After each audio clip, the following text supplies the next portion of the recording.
வணக்கம். பொள்ளாச்சி தீர்ப்பில் பாலியல் குற்றச்சாட்டு வழக்கில் தீர்ப்பு சொன்ன பிறகு பார்த்தீங்கன்னா, மக்கள் ரொம்ப பெருமையாக கொண்டாட ஆரம்பித்தாங்க. 2021 சட்டமன்ற தேர்தலில் கூட திமுக தேர்தல் அறிக்கையில் இதை தான் சொல்லியிருந்தாங்க. நாங்கள் ஆட்சிக்கு வந்த பிறகு பொள்ளாச்சி கேஸில் கண்டிப்பாக உண்மையான குற்றவாளிகளுக்கு தண்டனை வாங்கி கொடுப்போம் அப்படின்னு சொல்லியிருந்தாங்க. இதுக்கு திமுகவுக்கு நல்ல பேர். ஆனால் எடப்பாடி பழனிசாமி என்ன செய்கிறாரு, நாங்கள் தாங்க வழக்கெல்லாம் போட்டோம், நாங்கள் தாங்க சிபிஐக்கு கொண்டு போனோம் அப்படின்னு சொன்னாங்க. ஆனால் சம்மந்தப்பட்ட குற்றத்தில் பாதிக்கப்பட்ட ஒரு பெண் போய் பொள்ளாச்சி காவல் நிலையத்தில் புகார் கொடுக்கும்போது கூட அந்த புகாரை எடுத்து எஃப்ஐஆர் போடுறதுக்கு முடியவே இல்லை. போலீஸ் உதவி செய்யலை அப்படிங்கிற குற்றச்சாட்டு இருக்குது. அதுக்கப்புறம் இந்த ஜனநாயக மாதர் சங்கம் கையில் எடுத்தாங்க. அதுக்கப்புறமா கனிமொழி திமுக இந்த விஷயத்தை கையில் எடுத்து மிகப்பெரிய அளவில் ஆர்ப்பாட்டம் பண்ணாங்க. உண்மையான குற்றவாளிகள் அப்படின்னு சொல்லி 9 பேருக்கு ஆயுள் முடிகிற வரைக்கும் சிறை அப்படின்னு சொல்லியிருக்காங்க. அவங்க மேல்முறையீடுக்கு போகிறாங்க. இதை தாண்டி பார்த்திங்கன்னா, உண்மையான குற்றவாளி அப்படின்னு சொல்லிட்டு ஒருத்தர் இருக்கிறார். அப்போயே பொள்ளாச்சி ஜெயராமன் பையன் பிரவீன், அவர் மேலே குற்றச்சாட்டுகள் எல்லாமே சொன்னாங்க. அவருக்காக தான் இந்த சம்பவங்கள்லாம் நடந்திருக்கு. திருநாவுக்கரசு பண்ணை வீட்டில் இந்த சம்பவங்களை பண்ணியிருக்காங்க. திருநாவுக்கரசு எல்லாமே பார்த்திங்கன்னா பிரவீனோட கூட்டாளிகள் தான் அப்படிங்கிற மாதிரி குற்றச்சாட்டெல்லாம் வச்சாங்க. இப்போ இந்த விஷயத்தை எடுத்து உண்மையான குற்றவாளி பொள்ளாச்சி ஜெயராமனோட பையன் அப்படிங்கிற இந்த விஷயத்தை திமுக கையில் எடுத்து இது தொடர்பாக உச்சநீதிமன்றத்துக்கு போகிறாங்க. உண்மையான குற்றவாளி அவர் மேலே எஃப்ஐஆர் போடலை, எடப்பாடி பழனிசாமி ஆட்சியில் அவர் தப்பை விட்டுட்டாங்க அப்படிங்கிற மாதிரி உச்சநீதிமன்றத்துக்கு திமுக போகுது அப்படிங்கிற மாதிரி சொல்கிறாங்க. சரி, இது ஒரு பக்கத்து போயிட்டே இருக்கும்போது இப்போ கொடநாடு அடுத்து அதிமுக தொண்டர்கள், உண்மையான அதிமுக தொண்டர்கள், ஜெயலலிதாவை நேசிக்கிற நபர்கள், அம்மாவுக்காக அதிமுகவுடைய தொடர்ந்து பயணம் செஞ்சிட்ருக்க, இப்போ கூட பயணம் செய்கிற நபர்கள் எல்லாமே யோசிக்கிற ஒரு விஷயம் என்னென்னா, கொடநாடு விஷயத்தில் என்ன நடந்துச்சு, அந்த விஷயத்தை திமுக கண்டுபிடிச்சி சொல்கிறேன்னு சொன்னாங்க. இன்னமும் கண்டுபிடிக்கிறாங்களா அப்படின்னு சொன்னால், அந்த விசாரணை ரொம்ப தீவிரமாக போயிட்டே இருக்குது அப்படிங்கிற மாதிரி இருக்காங்க. ஏன்னா ஜெயலலிதா மறைவு, சசிகலா சொத்து விவரத்தில் பாப்பரநகரில் சிறைக்கு போயிடுறாங்க. இந்த மாதிரி சூழ்நிலையில் எடப்பாடி பழனிசாமி முதலமைச்சர் ஆகிறார். திடுக்குன்னு அவர் முதலமைச்சர் ஆனோன்னா அவருக்கு என்ன பண்ணுறதுன்னு தெரியல. ஜெயலலிதா உயிரோடு இருந்தபோது பார்த்திங்கன்னா, அளவுக்கு அதிகமாக சொத்து சேர்த்த வழக்கில் எல்லாத்தையுமே கூப்பிட்டு உட்கார வச்சு சொத்து சேர்த்தாங்க அப்படின்னு சொல்லிட்டு அவங்கள்ட்ட எல்லாமே எழுதி வாங்கி வச்சுருந்தாங்க. இது கொடநாட்டில் இருக்குங்கிறது எடப்பாடி பழனிசாமிக்கு தெரியும். இப்போ எடப்பாடி பழனிசாமிக்கு ஒரு ப்ளஸ் பாயிண்ட் என்னென்னா, அந்த வீட்டோட உரிமையாளர் கொடநாடு பங்களா ஜெயலலிதா பங்களாமாக இருந்தாலும் சசிகலா பேரில் தான் இருக்குது. அப்படிப்பட்ட ஒரு பங்களாக்குள்ளே இருக்கிற இந்த பத்திரங்களை எடுக்க முடியும். ஏன்னா எடப்பாடி பழனிசாமி தான் முதலமைச்சர். அவர் கையில் எல்லாமே பொறுப்பெல்லாம் வந்துருச்சு, அதிகாரம் வந்துருச்சு, அவர் நினச்சா எடுக்க முடியும் அப்படிங்கிற ஒரு சூழ்நிலையில் தான் அவர் என்ன செய்கிறாரு. அவருங்கிற விஷயம் குற்றவாளிகள் சொன்னது தான். இப்போ கனகராஜெல்லாம் சொன்னது அந்த விஷயந்தான். அவங்கெல்லாம் என்ன செய்கிறாங்க, கேரளாவிலேருந்து ஆட்களை கூப்பிட்டு வராங்க. உள்ளூரில் ஆட்கள் கூட்டின்னு வந்தால் பஞ்சாயத்து ஆகிப்படும், பிரச்சனை ஆகிப்படும், யாராவது மாட்டிக்கிட்டாங்கன்னா எல்லாத்தையும் உண்மையாக ஒப்பிச்சிருவாங்க அப்படின்னு சொல்லிட்டு கேரளாவில் பாஷை தெரியாத, தமிழ் தெரியாத நபர்களை எல்லாம் கூட்டிகிட்டு இருந்தாங்க. அதில் தான் சயானெலாம் மாட்டினது. அந்த மாதிரி ஒரு ஆட்களை யார் ஏற்பாடு பண்ணான்னா கனகராஜ் தான் ஏற்பாடு பண்ணார். கனகராஜ் மூலமாக என்ன செய்கிறாங்க, உள்ளே போகிறாங்க, கொலை நடக்குது, ஒரு காவலாளியை கொண்டு போகிறாங்க, அப்புறமா கட்டி வச்சு கொள்கிறாங்க. அதுக்கப்புறமா பார்த்திங்கன்னா உள்ளே போய் திருடுறாங்க, திருடிட்டு போயிடுறாங்க. என்னடா இதுன்னு ஏகப்பட்ட பஞ்சாயத்துலாம் இருந்தது. 24 ஹவர்ஸும் கரண்ட் வர இடத்துல திடீர்னு கரண்ட்டு கட் ஆகுது. திடீர்னு பார்த்திங்கன்னா உள்ளே போடுறாங்க, காவலாளியை அடித்து கொள்கிறாங்க, உள்ளே போகிறாங்க. என்னடா திருடிட்டு போனாங்க அப்படின்னு சொல்லி குற்றவாளிகள் எல்லாம் கைது பண்ணால் அவங்கள்ட்ட இருந்து ஒரு கரடி பொம்மையும் ஜெயலலிதாவோட 3 வாட்சும் தான் இருந்துச்சு. அவங்க திருடினாங்க, அந்த திருடுக்காடாக ஒரு கொலையை பண்ணாங்க அப்படிங்கிற மாதிரி கேள்வியெல்லாம் இருக்கும். உண்மையான காரணம் என்ன அப்படிங்கிறது எல்லாத்துக்குமே தெரியல. அப்போ எடப்பாடி பழனிசாமி தான் முதலமைச்சராக இருந்தார். அவர் சரியான ஒரு விசாரணை பண்ணியிருக்கணும். கொடநாடு பங்களாவில் இது போல் ஒரு சம்பவம் நடந்திருக்கு அப்படின்னா அவர் முதலமைச்சராக இருந்தபோது அங்கே போயிருக்கணும். ஏன் போயிட்டு அப்படிங்கிற மாதிரி அவர் இருந்தார். ஆனால் உண்மையிலே அங்கே என்ன எடுத்தாங்க அப்படின்னா, இவங்கெல்லாம் எழுதி கொடுத்தாங்களா, அப்போ இருந்த அமைச்சர்களும் சரி, எம்எல்ஏக்களும் நிறைய பேர் அளவுக்கு அதிகமாக சொத்து சேர்த்தாங்க. அது ஜெயலலிதாவுக்கு தெரியாமல் சொத்து சேர்த்து வச்சுருந்தாங்க. அதெல்லாம் எழுதி வாங்கி அவங்கள எல்லாத்தையுமே அப்படியே அவங்க பத்திரங்கள் எல்லாமே அங்கே பத்திரமா வச்சுருந்தாங்க கொடநாட்டில். இதை தான் எடுக்க போயிருக்கார். யாரோ ஒருத்தங்க சொல்லியிருக்காங்க, யார் அந்த குற்றவாளி அப்படிங்கிறது தான் மெயினான பாயிண்ட்டு. இந்த மாதிரி சூழ்நிலையில் அப்போ ஜெயலலிதாவுக்கு கார் டிரைவராக இருந்த கனகராஜ், அவருக்கு நல்ல கொடநாடு ஃபுல்லாக தெரியும். அவர் மூலமாக தான் இந்த கூலிப்படையெல்லாம் உள்ளே நுழையுது. எல்லாமே கரெக்டாக பண்ணுறாங்க, ப்ராப்பராக பண்ணுறாங்க. பண்ணி கரெக்டாக எங்கே பத்திரம் வச்சுருக்குறாங்க அப்படிங்கிற விஷயம்லாம் தெரிஞ்சு அந்த பத்திரத்தெல்லாம் எடுத்துகிட்டு போயிடுறாங்க. இது கனகராஜ் தான் எடுக்கிறாரு. கனகராஜ் மூலமாக தான் வேறு ஒரு நபருக்கு பாஸ் ஆகுது. இந்த கனகராஜையும் பார்த்திங்கன்னா 5வது நாள் அவருமே கார் விபத்தில் இறந்து போயிடுறாரு. அப்போ கார் விபத்தில் இறக்குறதுக்கு முன்னாடியே கனகராஜ் அவங்க அண்ணன் தனபால்கிட்ட இது மாதிரி என்ன 5 பை நிறையா கட்டை பை நிறையா பத்திரங்களை எடுத்துகிட்டு வந்தேன், அதை பத்திரமா ஒருத்தர்கிட்ட கொடுக்க சொன்னாங்க, கொடுத்துருக்குறேன் அப்படிங்கிற மாதிரி சொல்லியிருக்காரு. இதெல்லாம் யார் செஞ்சது, செய்ய சொன்னது அப்படின்னா எடப்பாடி பழனிசாமி சொல்லி தான் இது நடக்குது அப்படிங்கிறத சயானும் ஒத்துக்கிட்டாரு. கனகராஜும் அவங்க அண்ணன்ட்ட சொல்லியிருக்காரு. தனபாலும் இது நிறைய மீடியாக்கள் வந்து அவர் சொன்னார். அப்போ வந்து எடப்பாடி பழனிசாமி ஆட்சி காலத்திலே வந்து ஆவணங்களை எரிச்ச வழக்கில் வந்து தனபால் மேலே ஒரு வழக்கை போட்டு அவரையும் சிறைக்குள்ளே தள்ளியிருந்தார். அதுக்கப்புறமா தனபால் தொடர்ந்து வந்து எடப்பாடி பழனிசாமியை வந்து கொடநாடோட குற்றவாளியாக சித்தரிச்சுக்கிட்டே இருக்காரு அப்படின்னு சொல்லிட்டு உயர்நீதிமன்றம் போய் அவர் வந்து சொன்ன ஒரு விஷயம் என்னென்னா, என்னை பற்றி பேசக்கூடாது அப்படிங்கிற மாதிரி ஒரு தடையை வாங்கிட்டு வந்தார். அதுக்கப்புறம் தனபால் அதை பற்றி பேசுகிறதே இல்லை. இப்போ வந்து என்னென்னா, இப்போ பொள்ளாச்சி வழக்கு போல் இப்போ இந்த கொடநாடு வழக்கோட தீர்ப்பும் வரும் அப்படிங்கிற ஒரு எதிர்பார்ப்பு இருந்துக்கிட்டே இருக்குது. இந்த எப்படா தீர்ப்பு வரும் அப்படிங்கிற ஒரு யோசனை அதிமுக தொண்டர்கள் மத்தியில் இருந்துகிட்டே இருக்குது. விரைவில் வந்து இதுக்கான தீர்ப்பு வர்றதுக்கான வாய்ப்புகள் அதிகமாக இருக்குது. ஏன்னா விசாரணை துரிதப்படுத்திக்கிட்டே இருக்கிறாங்க.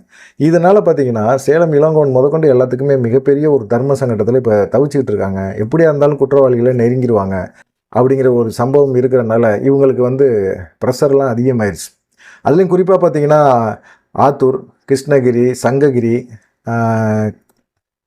ஆட்டையாம்பட்டி இந்த பகுதியில் சேர்ந்த முக்கியமான அதிமுக நிர்வாகிகள் எல்லாத்தையும் மாற்றுறாங்க அப்படின்னு சொல்லியிருக்காங்க. ஏன்னு கேட்டிங்கன்னா அவங்கள்ட்டெல்லாம் விசாரணை பண்ண போகிறாங்க. அந்த விசாரணையெல்லாம் பண்ணும்போது கண்டிப்பாக வந்து உளறிடுவாங்க. கண்டிப்பாக நமக்கு உண்மையான குற்றவாளி யார் அப்படிங்கிறது தெரிஞ்சிடும் அப்படிங்கிற ஒரு எண்ணத்தில் தான் இப்போ வந்து காவல்துறை சிபிசிஐடி வந்து இது பண்ணிகிட்டு இருக்காங்க. ரொம்ப தீவிரமாக விசாரணை பண்ணிக்கிட்டே இருக்காங்க. இதில் சேலம் இளங்கோவன்லாம் ரொம்ப தவியாக இருக்கிறார். ஏன்னா அவர் தான் மெயினே. அவர்லாம் வந்து பிடிச்சி விசாரணை பண்ணாங்க அப்படின்னா உண்மையான அக்யூஸ்ட் யார் சொல்லி செஞ்சாங்க அப்படிங்கிற மாதிரி இருக்கும். இப்போ வந்து எடப்பாடி பழனிசாமி என்ன சொல்கிறாருன்னா, இந்த ஆத்தூர், சங்ககிரி, ஆட்டையம்பட்டி பகுதியை சேர்ந்த அதிமுக நிர்வாகிகள் எல்லாருமே நீங்கள் முக்கியமான நிர்வாகிகள், எடப்பாடி பழனிசாமிக்கு நெருக்கமான உறவினர்கள், இவங்க யாரையுமே வந்து எடப்பாடி பழனிசாமி என்னை சந்திக்கிற வேலையோ என்னை ஃபோன் மூலமாக தொடர்பு கொள்கிறதோ நீங்கள் நிறுத்திடுங்க இப்போதைக்கு அப்படிங்கிற மாதிரி உத்தரவும் போட்டிருக்கிறார். அப்படி நீங்கள் என்னை சந்திக்கிறதோ ஃபோன் மூலமாக பேசுனீங்க அப்படின்னா கண்டிப்பாக வந்து காவல்துறையை வந்து கண்காணிச்சிட்ருக்கோம், நம்மளை வந்து சீக்கிரமாக நெருங்கிடுவாங்க அப்படிங்கிற மாதிரி அவரும் சொல்லிகிட்டு இருக்காரு. இதுலேயும் பார்த்திங்கன்னா சேலம் பகுதியில் உண்மையான குற்றவாளி யாருன்னு நமக்கு தெரிஞ்சாகணும்பா அப்படிங்கிற ஒரு எண்ணத்தில் இருக்கிறாங்க. காவல்துறையும் வந்து ரொம்ப நெருங்கிட்டு இருக்காங்க அப்படிங்கிற மாதிரி இருக்குது. இதனால் எடப்பாடி பழனிசாமிக்கு இப்போ டென்ஷன் அதிகமாகிட்டே இருக்குது. என்னடா இதுன்னு சொல்லிட்டு. ஏன்னா இங்கே வந்து இவர் வந்து திமுக கடுமையான விமர்சனம் பண்ணுறாரு. திமுக வந்து அவரை ஹோல்டு பண்ணி வச்சுருந்தது கொடநாடு விஷயந்தான். அது தேர்தல் சமயத்தில் இந்த பிரச்சனை பெருசாச்சு அப்படின்னா எடப்பாடி பழனிசாமிக்கு இருக்கிற இந்த இமேஜ் ஃபுல்லாகவே போயிடும் அப்படிங்கிற மாதிரி சொல்கிறாங்க. என்னவோ நடக்கட்டும். உண்மையான குற்றவாளி யார், கொடநாடை பொறுத்த வரைக்கும் உண்மையான குற்றவாளி யார் அப்படிங்கிற ஒரு விஷயம் வந்து தெரிஞ்சே ஆகணும் அப்படிங்கிற மாதிரி தான் இப்போ இருக்கிறாங்க. காரணம் வந்து அப்போ சசிகலா சிறையில் இருந்தாங்க. சசிகலாவுக்கும் அதுக்கும் தொடர்பில் இருக்கிறதுக்கு வாய்ப்பே இல்லை. சசிகலாவுக்கு உண்மை தெரியும் என்னென்ன காணா போச்சு அப்படிங்கிறத. அதையும் எடப்பாடி பழனிசாமி சசிகலாவுக்கும் ஒரு முக்கியத்துவம் கொடுக்கல அப்படின்னா கண்டிப்பாக அவங்க திரும்பவும் சிபிசிஐடி வந்து சசிகலாட்ட விசாரணை பண்ணுறதுக்கான முடிவில் இருக்கிறாங்க. அப்படி முடிவில் போனாங்க அப்படின்னா, சசிகலா உண்மையை சொன்னாங்க அப்படின்னா எடப்பாடி பழனிசாமி மாற்றுறதுக்கு வாய்ப்புகள் அதிகமாக இருக்குது அப்படின்னு சொல்கிறாங்க. அதிமுகவினர் உண்மையான ஜெயலலிதா மேலே பாசம் உள்ளவங்க, எம்ஜிஆர் மேலே விசுவாசமாக இருக்கிறவங்க, உண்மையான குற்றவாளி யார், இந்த செயலை சொன்னது யார் அப்படிங்கிறத தெரிஞ்சே ஆகணும் அப்படிங்கிற மாதிரி இருக்கிறாங்க. பார்க்கலாம், விரைவில் வந்து கொடநாடு வழக்கோட தீர்ப்பு வந்துடும் அப்படிங்கிற மாதிரி, உண்மையான குற்றவாளி யார் அப்படிங்கிற மாதிரி கொண்டு வந்துவாங்க அப்படிங்கிற மாதிரி சொல்கிறாங்க. ஏன்னா இதை தான் வந்து திமுக விரும்புது. எடப்பாடி பழனிசாமி எங்கிட்டாவது நம்ம லாக் பண்ணி வைக்கணும் அப்படிங்கிற மாதிரி ஒரு எண்ணத்தில் தான் அவங்களும் இருக்கிறாங்க. சரி, ரெண்டாவது மிக முக்கியமான விஷயம், இந்த டாஸ்மார்க்கில் 1000 கோடி ரூபாய் ஊழல். இது சம்மந்தமாக டாஸ்மார்க் நிர்வாக இயக்குனர் விசாகன்ட்ட வந்து விசாரணை பண்ணுறாங்க. அமலாக்கத்துறையோட மிக முக்கியமான குறி வந்து துணை முதலமைச்சர் உதயநிதி ஸ்டாலின் மேலே தான். அவரை வந்து எப்படியாவது பிடிச்சி லாக் பண்ணி சிறைக்கு அனுப்பிடணும், தேர்தலுக்குள்ளே அனுப்பிடணும். இன்னும் 11 மாதம் தான் இருக்குது தேர்தலுக்கு. அதுக்குள்ளே ஒரு நெருக்கடியை கொடுக்கணும், உதயநிதிக்கு கொடுக்கணும். அப்போ தான் வந்து முதலமைச்சர் ஸ்டாலினுக்கு மன உளைச்சல் அதிகமாகும் அப்படிங்கிற மாதிரி ஒரு எண்ணத்தில் இருக்காங்க. இதெல்லாம் ஃபேஸ் பண்ணுறதுக்கு திமுகவும் தயாராக தான் இருக்குது. ஆனாலும் அமலாக்கத்துறை வந்து விசாகனை வந்து கூப்பிட்டு வச்சு, விசாகன் ஐஏஎஸ் அவர் தான் நிர்வாக இயக்குனர், அவரை வந்து விசாரிச்சுட்டு இருக்காங்க. இப்படி அமலாக்கத்துறை வந்து விசாரணை பண்ணுறதே தப்பு அப்படின்னு சொல்லி அவர் நீதிமன்றம்லாம் போனார். நீதிமன்றம் வந்து அமலாக்கத்துறை விசாரிக்கக்கூடாதுன்னு சொல்லக்கூடாது, அமலாக்கத்துறைக்கு விசாரணைக்கு நீங்கள் உட்படுங்க அப்படிங்கிற மாதிரி திருப்பி அனுப்பிச்சி விட்டாங்க. இப்போ விசாகன்கிட்ட வந்து அவர்கிட்டையும் சரி, அவர் குடும்பத்தில் இருக்கிற அவர் மனைவி எல்லாத்துலேயுமே விசாரணை பண்ணியிருக்கிறாங்க. நிறைய ஆவணங்கள் சிக்கியிருக்கு அப்படிங்கிற மாதிரி சொல்கிறாங்க. இப்போ அமலாக்கத்துறை பிடியில் வந்து 3 பேர் தான், விசாகன், ரதீஷ், ஆகாஷ் பாஸ்கர். இவங்க 3 பேர் தான் மிக முக்கியமான ஒரு நபர்கள். இதில் குறிப்பாக பார்த்தீங்கன்னா ஆகாஷ் பாஸ்கர் யார் அப்படிங்கிற ஒரு விஷயந்தான் யாருக்குமே புரியல. யாருப்பா அவர், திடீர்னு ஒருத்தர் ஒரு மீடியா வெளிச்சத்துக்குள்ளே வராரு, ஆகாஷ் பாஸ்கர் யார் அப்படிங்கிற ஒரு எண்ணம் தான். அவர் யாருமே இல்லை, மு க ஸ்டாலினோட அண்ணன் முத்து இருக்கார்ல, அவங்களுடைய பேத்தி தரணி அப்படிங்கிறவங்களை வந்து கல்யாணம் பண்ணவர் தான் ஆகாஷ் பாஸ்கர். இவர் வந்து இப்போ ஒரு 6 மாதம்தான் ஆகுது. 6 மாதத்துக்குள்ளே கிட்டத்தட்ட ஒரு 500 கோடி ரூபாய்க்கு மேலே சினிமாவில் வந்து முதலீடு பண்ணியிருக்கிறாரு. எப்படி இவர் வந்து பண்ண முடியும்? 6 மாதத்துக்குள்ளே கல்யாணம் முக்காமுத்தோட பேத்தியை தரணியை கல்யாணம் பண்ணி 6 மாதத்துக்குள்ளே கிட்டத்தட்ட ஒரு 500 கோடியை சினிமாவில் போட்டு பெரட்டுறாரு அப்படின்னா அந்த அளவுக்கு ஒரு பெரிய பணக்காரரா அப்படிங்கிற மாதிரி அமலாக்கத்துறை வந்து ஆகாஷ் பாஸ்கரை வந்து சோதனை பண்ணிக்கிட்டே இருக்கிறாங்க. இது ஆகாஷ் பாஸ்கர். ஆகாஷ் பாஸ்கர் என்ன காரணம்? அவர் முக்காமுத்தோட பேத்தியை கல்யாணம் பண்ணனால இவர் முதலமைச்சரோட நெருங்கிய வட்டத்துக்குள்ளே அவர் இருக்கிறார். அதை தாண்டி பார்த்தீங்கன்னா அன்பில் மகேஷ், அப்புறம் துணை முதலமைச்சர் உதயநிதி ஸ்டாலின், இவங்களோட மிக நெருங்கின நட்பர் அப்படின்னா ரதீஷ். இவரை தான் அமலாக்கத்துறை தேடிக்கிட்டே இருக்காங்க. இவர் துபாய்க்கு ஓடிட்டார். இருந்தாலும் பார்த்தீங்கன்னா அவர் வீட்டில எல்லாம் நிறைய சோதனைலாம் பண்ணிவிட்டு வீடு, அலுவலகம் அப்படின்னு சொல்லிட்டு இந்த இடங்களை எல்லாம் சீல் வச்சுட்டாங்க. சரி, ரதீஷ் என்ன பண்ணுறாரு அப்படின்னு பார்த்தீங்கன்னா ரியல் எஸ்டேட் பண்ணுறாரு.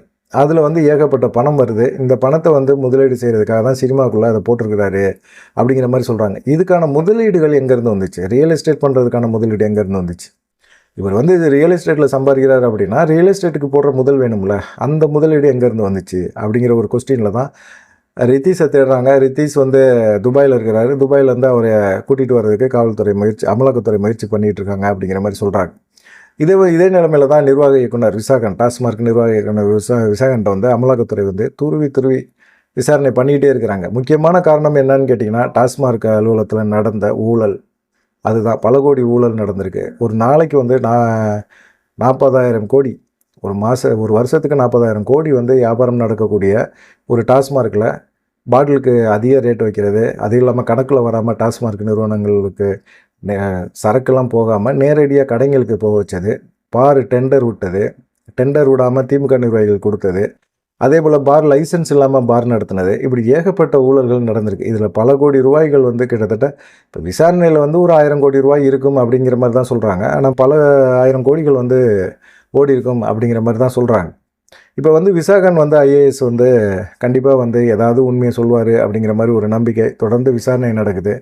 அவர் ஏதாவது உளறி வருவா அப்படின்னு சொல்லிட்டு திமுக தலைமைக்கும் ஒரு பயம் இருக்குது. இருந்தாலும் விசாகன் வந்து ஒரு அரசு அதிகாரியாக இருக்கிறனால அவர் வந்து எல்லாத்தையும் சொல்லிடுவார் அப்படின்னு அமலாக்கத்துறை கிடுக்குப்பிடி கேள்வியெல்லாம் போட்டுட்ருக்காங்க. அதே போல் ஆகாஷ் பாஸ்கரையும் பார்த்திங்கன்னா அமலாக்கத்துறை ரொம்ப நெருங்கி அவர்கிட்ட வந்து விசாரணை பண்ணுறாங்க அப்படிங்கிற மாதிரி சொல்கிறாங்க.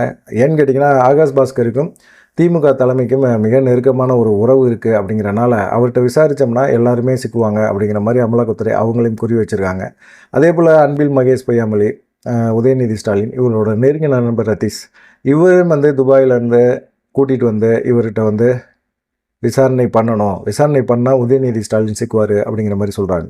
இந்த 2 விஷயங்கள் தான் அரசியல் வட்டாரங்களில் பரபரப்பாக பேசப்பட்டுக்கிட்டு இருக்கு. 3வது வன்னியர் சங்க